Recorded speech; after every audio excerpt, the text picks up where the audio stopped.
दोस्तों, कैसे हैं आप लोग। आशा करती हूँ कि आप लोग अच्छे ही होंगे। तो आज मैं लेके आई हूँ कुछ खास चीज़ आप लोग के लिए। तो जैसा कि आप लोग जान ही रहे हैं कि जिउतिया व्रत बहुत ही नज़दीक है और जिसे जीत पुत्री का व्रत भी कहा जाता है। तो आज मैं उसी के बारे में आप लोग को कुछ बताना चाह रही हूँ जो मुझे पता है, तो आप लोग के साथ शेयर करना चाह रही हूँ। तो पहले तो जिउतिया व्रत रहा किस लिए जाता है, मैं आपको पहले ये बता दूँ। तो जिउतिया जो व्रत होता है वो मतलब अपने संतानों के लिए रहा जाता है। ये नहीं है कि आपके पास लड़के हों तो ही, कहीं कहीं ये मान्यता अभी भी है कि जिसके लड़के होते हैं वो जिउतिया व्रत रहता है और जिसके पुत्रियां मतलब लड़कियां होती हैं वो नहीं रह सकता। ऐसा कुछ नहीं है। जिसके पास संतान है वो ये व्रत रहता है अपने संतान की जो है आयु के लिए, कि उसकी आयु लंबी हो और वो जो है तरक्की करे, स्वस्थ रहे, हर तरीके से सुरक्षित रहे, इसके लिए ये व्रत रहा जाता है। ये पुत्रों के लिए ये नहीं लिखा है कहीं कि ये बताने जा रही हूँ कि ये व्रत कैसे रहा जाता है। तो ये व्रत 3 दिन का होता है। जैसे छठ पूजा का व्रत होता है सेम उसी तरह ये भी व्रत होता है और उतना ही टफ ये भी व्रत होता है।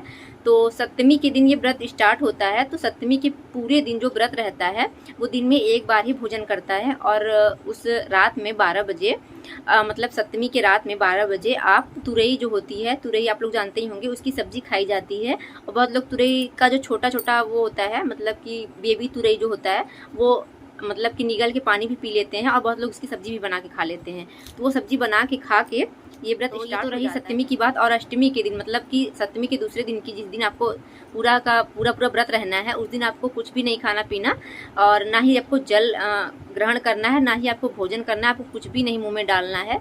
उसे खुर जिउतिया या खर जिउतिया भी कहा जाता है। तो अष्टमी के दिन आपको पूरा ऐसे ही रह के निराहार और निराजल रह के आपको पूजा करनी है शाम को। और ये पूजा माना गया है कि नदी तालाब हो या फिर पानी की कोई जगह हो तो वहाँ पे भी आप कर सकते हो, और नहीं तो आप मंदिर में भी कर सकते हो। अगर आपके पास नदी तालाब आजकल नहीं मिलते हैं सिटी में तो आप किसी भी मंदिर में कर सकते हैं। और दूसरी बात कि अगर आपको जिउतिया माता की मूर्ति नहीं मिल पा रही है तो आप जो गाय का गोबर होता है उसका भी एक प्रारूप मतलब एक स्वरूप दे के आप कि जहाँ सोच लीजिए वहीं भगवान है, तो आप गोबर का अच्छे से उनका बना के प्रतिमा उनका भी आप पूजा कर सकते हैं। पूजा में आपको नॉर्मली चीज़ें ही चढ़ानी है, बहुत नहीं। फल फ्रूट जो भी है अलग अलग जो है कि ज़िले में अलग अलग तरीके की मान्यता होती है। सब अपने अपने मान्यता से पूजा की सामग्री चढ़ाते हैं और कहीं कहीं गुझिया भी चढ़ती है मावा की। और जो गुझिया नहीं चढ़ाता है वो चावल का जो लड्डू होता है वो चढ़ा देता है। और सेम चीज़ें ही चढ़ती हैं, पूड़ी और मीठी पूड़ी और मिठाई और फल फ्रूट जो भी है, जितना आपकी क्षमता है उसकी क्षमता के अनुसार आप चढ़ा सकते हैं। नॉर्मली पूजा ही होती है उनकी। उसके बाद वहाँ एक दीपक आप जला के रखिए। जहाँ आप पूजा कर रहे हैं वहाँ एक बड़ा सा दीपक ले लीजिए मिट्टी का, उसमें पूरा अच्छे से तेल या घी जो भी आप जला रहे हैं पूरा प्रॉपर भर दीजिए और एक दीपक जलाइए। वहाँ पे पूजा कीजिए जहाँ आप मंदिर में पूजा कर रहे हैं। और पूजा करने के बाद वो दीपक लेके आके अपने घर में, जहाँ आप मंदिर, आपके घर का जहाँ मंदिर जहाँ पूजा करते हैं घर में, वहाँ उस दीपक को रख दीजिए। और उस दीपक को आप ध्यान दीजिए कि ये रात भर जलता रहे, मतलब इतना तेल उसमें डाल दीजिए। या फिर आप नहीं भी डाल पा रहे हैं तो आप बाद में उसको चेक करते रहिए कि वो रात भर जल जाएगा कि नहीं। उसको रात भर जलाना है आपको, तो ये रात भर जलता रहेगा। उसके बाद आपको अगर संभव हो तो आप उस दिन रात में ना सोएं, मतलब जगते रहें। अगर आपको नींद आ रही तो कोई बात नहीं है, बट संभव हो तो आप उस दिन ना सोएं। और ये तो रही अष्टमी की बात। सप्तमी की मैंने बता दी, अष्टमी की मैंने बता दी। अब अष्टमी के दूसरे दिन की बात, मतलब कि तीसरे दिन की बात ये मैं आपको बताने जा रही हूँ। तो तीसरे दिन क्या करना है, आपको भोर में जगना है। जब मतलब कहा जाता है कि जब कौवा ना बोले, मतलब चिड़िया ना बोले, उसके पहले ही भोर में आप जग जाइए, जब हल्का हल्का सा अंधेरा रहे। भोर में 4 बजे या 5 बजे कभी भी जग के बुजुर्गों के लिए, जो हमारे घर के सास ससुर होते हैं, जिसके सास ससुर नहीं हैं उनके बीच में, तो उनके लिए भोजन निकाला जाता है छत पे। तो अगर जिसके सास हैं ससुर हैं वो कुछ निकाल के उसको पंडित को 3 दिन का ये प्रोसेस होता है। एक सप्तमी का, एक अष्टमी का, एक अष्टमी के बाद का, 3 दिन का। तीसरे दिन ये करना है। आप भोर में उठिए और बिना बोले बिना कुछ नहा वहा के अच्छे से छत पे आप चाहे किसी प्लेट में, या फिर होता है महुआ, जो होता है महुआ की पत्ती में चढ़ाया जाता है। लेकिन अगर आप नहीं मिल पा रहा तो कोई इशू नहीं है, आप प्लेट में पूरी खीर जो भी आपके बुजुर्गों को पसंद था वो आप बना के छत पे चढ़ा दीजिए। उसके बाद आप जो है अन्न ग्रहण कर सकते हैं। अन्न में आप कुछ भी खा सकते हैं, मतलब आपका वहाँ पे पारण आपको बता दिया है। अगर आपको कुछ भी क्वेश्चन पूछना है तो आप कमेंट बॉक्स में पूछ सकते हैं, मैं बता दूंगी। और ये तो रहा पूजा का पूरा प्रोसेस। अब इसका एक मतलब कहानी भी होती है। जैसे ज्योतिया पूजा अगर आप करने बैठेंगे तो वहाँ पे आप जब ज्योतिया माता की पूजा हो जाएगी, उसके बाद कहानी होती है, मतलब कथा होती है ज्योतिया माता के बारे में, तमाम कहानियाँ, बहुत सी कथाएं हैं। तो यहाँ पूरा कथाएं मैं नहीं बता पाऊंगी कि वीडियो काफ़ी लंबा हो जाएगा बताने बैठूंगी। हाँ, उसमें जो प्रसिद्ध है मैं एक कहानी जरूर आपको बता दूंगी, अगर आपको अच्छी लगे तो कमेंट करके जरूर बताइएगा। तो कहानी कुछ ऐसी, सुखिया और दुखिया दो बहन थी, मतलब दो बहन थी, दो सिस्टर थी। एक का नाम सुखिया था और एक का नाम दुखिया था।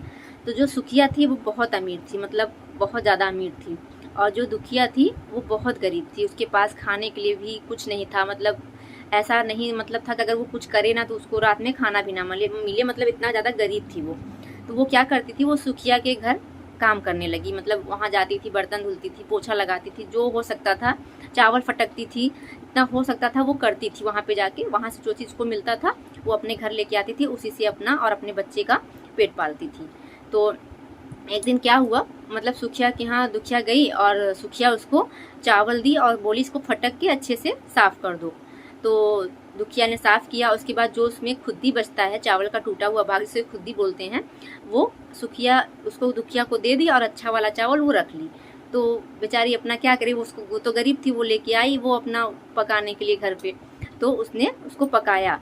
पकाने के बाद जो साग का डंठल होता था, जो सुखिया के यहाँ साग बनता था, तो उसका जो डंठल होता था, जो साग काटने के बाद बचता है, वो फेंक देती थी, लेकिन वो वहाँ से डंठल को लेके आती थी अपने घर।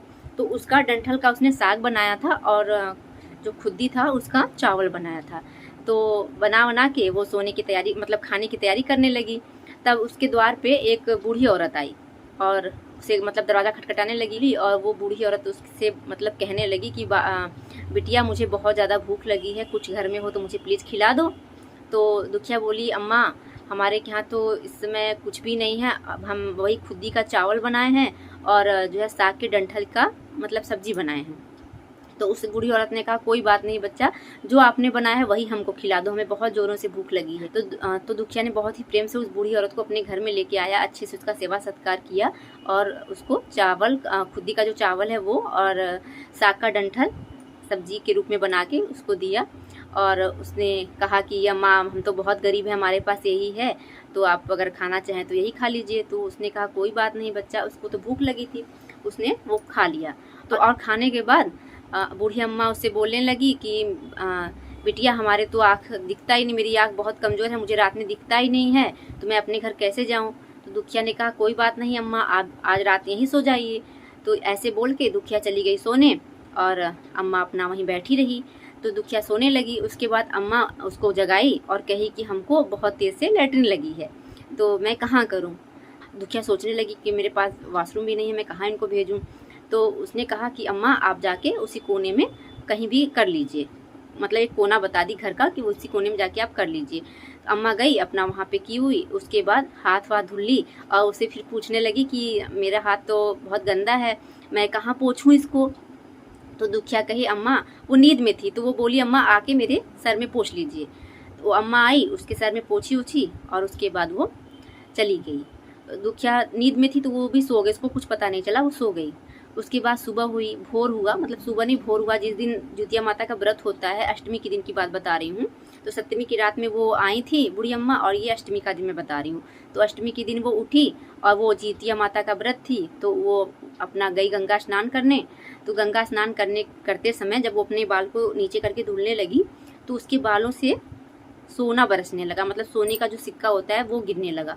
तो जो दूसरी औरतें थी वो बहुत आश्चर्य में पड़ गई कि मतलब इनके बालों से इतना ज़्यादा सोना, इतनी गरीब है और इतना ज़्यादा सोना इसके बालों से कैसे, मतलब उसके पूरे बाल ही सोने के हो गए थे। सब औरतों ने उससे कहा कि बताओ तुम्हारे बालों में तो सोना, बालों से सोना गिर रहा है, ऐसा क्यों हो रहा है। अचंभा हो गई कि मेरे बालों से सोना कैसे गिर रहा है। फिर उसने ध्यान नहीं दिया, वो चली आई वहाँ से नहावा के। वो उसके दिमाग में बस ये चल रहा था कि बूढ़ी अम्मा ने वहाँ पे जाके घर पे मेरे लैट्रिन वैट्रिन कर दिया है, तो मुझे साफ़ करना है उसको, और साफ़ करके मैं फिर नहा के तब ज्योतिया माता का व्रत स्टार्ट करूँगी। वो सोची कि मुझे सफाई करनी। वो जल्दी जल्दी अपने घर पर आई और घर पर आते हुए उसने ऐसा कुछ देखा कि उसकी आँखें फटी की फटी रह गई। उसके घर पर पूरा सोना, जहाँ जहाँ वो लैट्रिन की थी पूरा सोना हो गया था, सोने के बड़े बड़े पत्थर, सिक्के, बहुत ढेर सारा सोना, जहाँ पूरे घर में ही सोना हो गया था उसके। वो बहुत ज़्यादा खुश हो गई देख के, और वो सोची कि ये सपना था कि क्या था, बहुत बहुत ज़्यादा खुश हो गई। उसके बाद वो अमीर हो गई, काफ़ी अमीर हो गई। जाहिर सी बात है, जिसके पास इतना ज़्यादा सोना रहेगा वो तो अमीर हो ही जाएगा।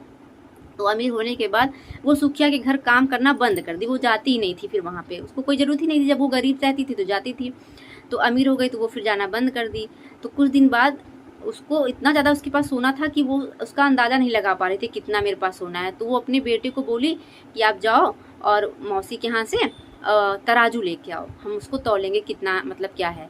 तो वो लड़का गया उसका, और उसके बाद सुखिया के यहाँ तराजू मांगने लगा। तो सुखिया बहुत सोचने लगी कि ये तो इतनी गरीब है और ये क्या तौलेगी, इसके पास तराजू, ये तराजू क्यों मांग रही है। उसके दिमाग में कुछ मतलब घूमने लगा, चलने लगा कि ऐसा क्या है कि ये तराजू मांग रही है।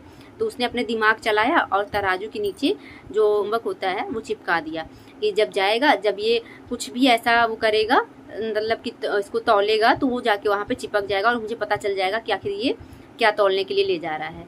तो चालाकी की, तो फिर तराजू लेके वहाँ से चला गया और वहाँ पे सोने के सिक्के तौलने लगा।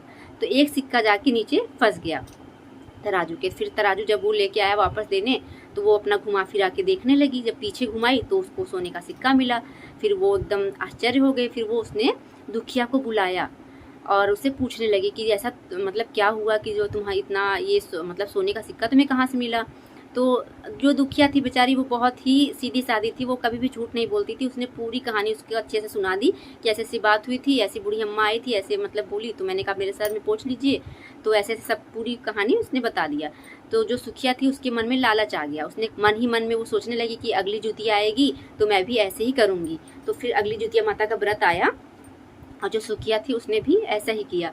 वो रात में मतलब उसके पास बहुत ढेर सारा धन था, वो चाहती तो अच्छा अच्छा पकवान बना सकती थी क्योंकि, लेकिन उसने क्या किया, वो खुद चावल का जो चावल फट के उसके बाद जो अच्छा वाला चावल था उसको फेंक दी, और जो खुद्दी था उसका टूटा हुआ भाग उसको रख दी, और जो है साग था, साग को कट किया और साग का जो अच्छा वाला भाग था उसको बाहर फेंक के, और जो उसका डंठल था उसका साग बना दी। और उसके बाद वेट करने लगी कि मतलब वो अम्मा आएंगी। और ऐसा ही हुआ, अम्मा आई, क्योंकि माता जो होती हैं वो सबकी परीक्षा लेती हैं। तो वो आई और दरवाज़ा खटखटाई, जैसे दुखिया के घर में किया था वैसे इनके घर में भी किया। तो गई, ये खोली तो अम्मा बोलने लगी मुझे बहुत ज़्यादा भूख लगी है बच्चा, कुछ हो घर में तो खिला दो। तो इसने भी अपना लेके आया अंदर, खूब अच्छे से सेवा सत्कार किया और कहा कि मेरे पास तो कुछ नहीं है अम्मा, मेरे पास तो सिर्फ साग का डंठल है और खुद्दी है, खुद्दी का चावल मैंने बनाया है। तो वो अम्मा बोली कोई बात नहीं बच्चा, जो है वही हमको खिला दो, हमें बहुत ज़ोरों से भूख लगी है। तो उसने वही अम्मा को दे दिया। अम्मा ने बहुत प्रेम से खाया और उसके बाद जो है जो सुखिया थी वो भी सोने चली गई। उसके बाद अम्मा ने वही कहा, वो वेट कर रही थी सुखिया, मतलब आग बंद करके कि अम्मा वही वही बोलेंगी जैसे दुखिया को बोल रही थी। तो अम्मा ने वैसा ही किया। तो अम्मा ने कहा कि मुझे बहुत ज़ोरों से लैट्रिन लगी है, मैं कहाँ करने जाऊँ। तो उसके पास वॉशरूम भी था, वो चाहती तो कहती कि आप वहाँ चली जाओ, लेकिन उन्होंने सोचा कि जैसे जैसे दुखिया कही है वैसे वैसे मैं भी कहूँगी क्योंकि तो मुझे मिल जाएगा सोना। तो उसने कहा कि हमारे यहाँ तो कुछ है नहीं, आप जाके उसी कोने में कर लीजिए। तो अम्मा ने कहा ठीक है। तो अम्मा गई अपना वहाँ पे की हुई। फिर उसके बाद हाथ पोंछना हुआ तो वो बोलने लगी वैसे ही कि अब मैं अपना हाथ कहाँ पोंछूँ। तो सुखिया बोली कि आके मेरे सर में पोंछ लीजिए। वो गई और उसके बाद सर में पोंछ ली अम्मा। उसके बाद वो चली गई और उसके बाद सुखिया सो गई, सुबह का इंतज़ार करने लगी। जब वो सुबह उठी और वो मतलब गई गंगा स्नान करने स्नान करते टाइम जब उसने अपने बालों को नीचे गिराया धुलने के लिए, तो उसके बालों से जो कचड़ा वही सब गंदगी निकलने लगी। उसके बाद सब औरतें उसको देख देख के भागने लगी कि इसके बालों से इतना गंदा कैसे निकल रहा है। फिर वो अपने घर आई कि चलें देखें घर पे हो सकता है सोना हो। जब घर पे गई तो घर पे भी कहीं सोना नहीं, सब जगह लैट्रिन, सब जगह गंदगी। देख के उसको इतना ज़्यादा मतलब अजीब लगने लगा। फिर वो खूब रोई। फिर तब उसको बहुत गुस्सा आया। उसने दुखिया को बुलाया और कहने लगी कि तुमने ऐसा क्या किया था जो मैंने नहीं किया, मैंने तो सेम उसी तरह कहा था जैसे तुमने कहा, तो मेरे साथ ऐसा क्यों हुआ। तो दुखिया उसको रीज़न बताई कि मेरे पास तो कुछ भी नहीं था, मैं तो बहुत गरीब थी, जितना क्षमता मेरा था मैंने उस क्षमता के अनुसार भगवान की सेवा की। मतलब जो भी घर आया उसको अपने क्षमता के अनुसार आप सेवा करिए, लेकिन आपके पास तो बहुत ढेर सारा था, आप तो कुछ तो उसमें से कर ही सकती थी कि आप उनकी अच्छी सेवा सत्कार कर सकती थी। बट आपने लालच किया, और लालच करना ही बहुत बुरा होता है, तो लालच कहीं भी सफल नहीं होता है। तो जो ये अम्मा थी, बूढ़ी अम्मा, वो जुतिया माता ही थी, वो परीक्षा ले रही थी कि देखते हैं कि हमारे भक्त हमारी सेवा कैसे करते हैं। तो यही शिक्षा मिलती है इस कहानी से कि हमें कभी भी लालच नहीं करना चाहिए, जितना हो सके हमारी क्षमता के अनुसार हमें दूसरों को देना चाहिए, हेल्प करनी चाहिए। तो ये थी जिउतिया माता का व्रत कथा। आपको कैसा लगा बताइएगा, जरूर कमेंट करें। कथाएं बहुत हैं बट उसमें से एक कहानी मैंने आपको सुना दी है। ये वीडियो आपको कैसा लगा और ये कथा आपको कैसा लगा? तो अगर आपको कोई भी क्वेश्चन इससे रिलेटेड पूछना है तो आप कमेंट बॉक्स में कमेंट करके कमेंट कर दीजिएगा, मैं ज़रूर बताऊंगी। और अब मैं मिलती हूँ किसी अच्छे से ब्लॉग के साथ। तब तक के लिए अंजलि सिंह को दीजिए विदा। और हाँ, हैप्पी जिउत पुत्रिका।